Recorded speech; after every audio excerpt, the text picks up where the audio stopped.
Hi, it's Andy and Rachel again. Hello. Hello. Yeah, our healed family, and we are still living a different way, whatever that looks like. So this is a real kind of, I don't know, a real odd day for us, isn't it? Because Yeah. today is the 16th of March, and it is a year today since we thought our travels around Europe might end completely. Yep, it was a year ago that the Spanish government put Spain into lockdown, complete strict lockdown. The gates of the campsite that we were on were locked. We were locked in, and Everything didn't shut. really know what was going to happen next. It was eerie. The restaurants at the end of our road where we were parked on our pitch were closed. The swimming pools were closed.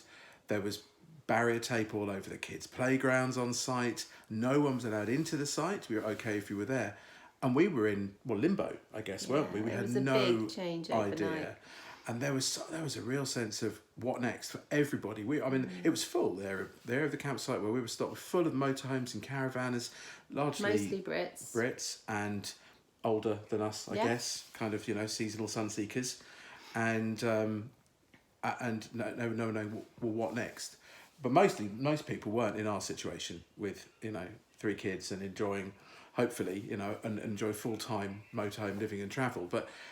And so they started leaving one by one. This exodus happened, and we were thinking, well, do we have to go? Is this it? And so I think this marked a real change from being, I think, what was essentially in part a touristy, exciting adventure around Europe to see its sights and sounds and cultures and flavours. And then it became something more, really importantly, something more. We've had a faith in Jesus and his teachings and his, being God. But I think this changed something for us because all of a sudden we really needed to pray. We really needed to get on our knees and seek him for advice and guidance about what do we do next. And we'd actually just connected like a couple of days beforehand with a church locally, and they got in touch and they said, well, are you still here? How are you doing? What's going on? We are praying for you, and actually if you need any help, there's a member of our church who works for the British consulate. She's been amazing. She was amazing in giving us some really sound advice and letting us know we didn't have to run away, we didn't have to flee back to the UK. Not going to be kicked out as we thought we might be by the Spanish government. That we could just stay. And all the way through she was, just gently kind of helping us to stay on the right path legally and also work out what big decisions we made in terms of where next. And so that was a year ago that life really tipped upside down and changed. But it wasn't the end. No. Which was great. It's been a year of adventuring in a very different way, wearing masks or places being deserted or sort of feeling like being chased by COVID. Keeping ahead of its wave, I suppose, while places were still open. Yeah, we've definitely still been able to explore and experience, but it's really been a journey of trust in God as to where next and how why. quickly to move on and why. What kind of people that makes us. And at the moment, in some respects, we're still travelling people.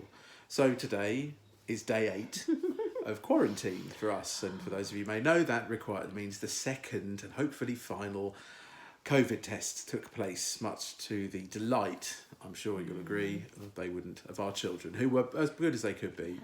Actually, we're getting better at it. It's the Especially fourth Rachel, test. she's amazing. It's the 4th test we've taken in 2 weeks. Yes. Thankfully, so Less than far, 2 weeks. all negative. It was 2 weeks ago today in Greece.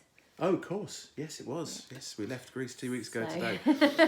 So here we are. We're hoping that Friday morning marks our release. And then more change and adjustment. More moving, more adjusting. Our children are being so resilient through all of this. Yeah, they have, but it's been more difficult. I mean, we had no idea what this was going to be like, but I think you put it really well the other day, Rach, when you said this was like a decompression chamber. Yeah. And quarantine, I mean, okay, first off, massive shout out to one, acknowledging God's provision in our lives yet again.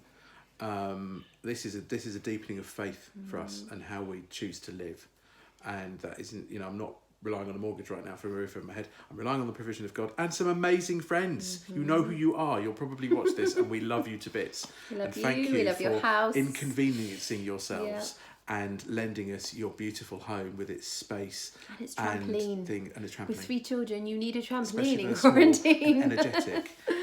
Because we've spent the last 4 months, well, since the beginning of November, we've seen to talk to 4 people. Yeah. And we've seen a few more at market stalls and in supermarkets, and that's it. So actually, this period of quarantine for us, I think if we'd have come back straight into, I don't know, normal here, we'd have been overwhelmed. Would have been a bit intense, but instead we've had some very lovely doorstep visitors delivering us essential items, obviously.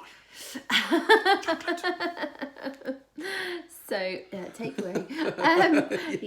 We've had some essential deliveries, but it's mean we've been able to have little chats on the doorstep, which is great. and Socially see our distanced, friends all above face board. to face. For the first time in I don't know, well, it's 8 months for some of them and So- longer for others.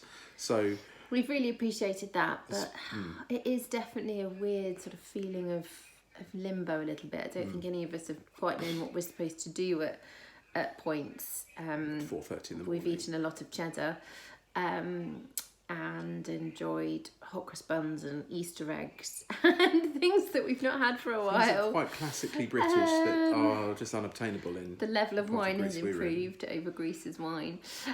Greece, you have some great wine out there. It just We wasn't just didn't accessible to find us. So it's definitely a strange period, but equally it's gone quite quickly. There's like 2 more days left and that's it. Yeah. So yeah, we're just taking our time to be together and get the girls back into UK sleep cycles And there have been, things. I think, a mixed amount of, I suppose, fractious moments. It's not plain sailing. We come back with not COVID but colds. Yeah. And because we'd lived so long in a slightly different time zone, there's been a period of adjustment for some people getting up at 4 o'clock, 4:30 in the morning. Because when they think it's 6:30. yes, you are. And so that there is this period of change and readjustment, and there has been some fractiousness with the girls. I don't think it's actually anything more than just change and than growing. They're growing and they eat like locusts. So there's that, and I'm sure it is unsettling, and they still can't see their friends who are now in the same town as them. But having not seen anybody and had a huge outdoor space to play in the sunshine for the last 4 months, they've really appreciated that, and this has been a big difference. Even though it's an amazing home with space where we can all go off and do our own thing if we need to. Thankfully, we have got used to our own space. So we just want to give you that update. I'll get our test results tomorrow and keep you all posted. We're really grateful for your listening support.